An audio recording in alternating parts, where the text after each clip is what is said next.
హే దోస్తులు, యాక్చువల్లీ 1 మినిట్‌లో పెడదామంటే అస్సలు కాని పని. ఈవినింగ్ టు నైట్ రొటీన్ ఒక వ్లాగే తీయొచ్చు. బట్ 2 మినిట్స్‌లో ఎడిట్ చేశా. ఈవినింగ్ ఒక 20-30 మినిట్స్ వరకు వర్కౌట్ చేశా. ఇవాళ జుంబా చేశాను. పోస్ట్ వర్కౌట్ ఫేస్ గ్లో కనిపించింది కదా! హోమ్ మేకర్స్ వర్కౌట్ చేయాలి అండ్ ఇంట్లో పనులే సరిపోతున్నాయి అని అనుకోవద్దు. ఇంటి గురించి, ఇంట్లో ఉన్న అందరి గురించి ఆలోచిస్తున్నట్టే మన కోసం కూడా ఒక హాఫ్ అన్ అవర్ కేటాయిద్దాము. ఏమంటారు? వర్కౌట్ తర్వాత నా చిట్టి తల్లికి మిల్క్ ఇచ్చాను. దెన్ నేను కూడా మిల్క్ తాగేసా. ఆ తర్వాత బిగ్ బాస్ లైవ్ చూస్తూ డిషెస్ అన్నీ వాష్ చేశా. ఇవాళ డిన్నర్కి ప్రిపరేషన్స్ అవుతున్నాయి ఇక్కడ. టమాటో, ఆలు and rice and also morning చేసిన దొండకాయ పచ్చడి, పల్చి పులుసు కూడా. మధ్యలో నా చిట్టి తల్లి అల్లరి.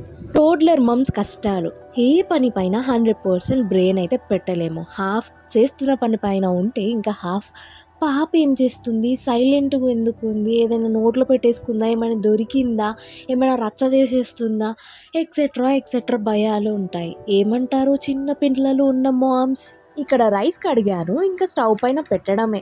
ఒక సైడ్ రైస్, ఇంకో సైడ్ ఏమో కర్రీ చేస్తున్నాను. కర్రీ ఉడికే గ్యాప్లో ఫ్రెష్ అప్ అవుదాము అంటే నా చిట్టి తల్లి వచ్చి నేను ఏం కుక్ చేస్తున్నా అని చెప్పి చూడ్డానికి వచ్చింది.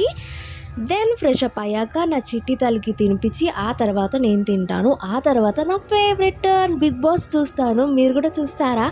మీ ఫేవరెట్ కంటెస్టెంట్ ఎవరు? కామెంట్ సెక్షన్లో కామెంట్ చేయండి. ఈరోజు ఎపిసోడ్ కొంచెం ఇంట్రెస్టింగ్గా ఉంది. వాళ్ళ ఇంటి దగ్గర నుంచి వాళ్ళ ఫేవరెట్ థింగ్స్ అనేవి వచ్చినాయి. లైక్ షర్ట్స్, టాయ్స్, గిఫ్ట్స్ ఇట్లాంటివి. కొంచెం ఎమోషనల్ అయ్యి వాటికి సంబంధించిన స్టోరీస్ వాళ్ళు షేర్ చేసుకున్నారు. బిగ్ బాస్ చూసిన తర్వాత పాపని పడుకోబెట్టి నేను పడుకునేసరికి 11:30 అవుతుంది.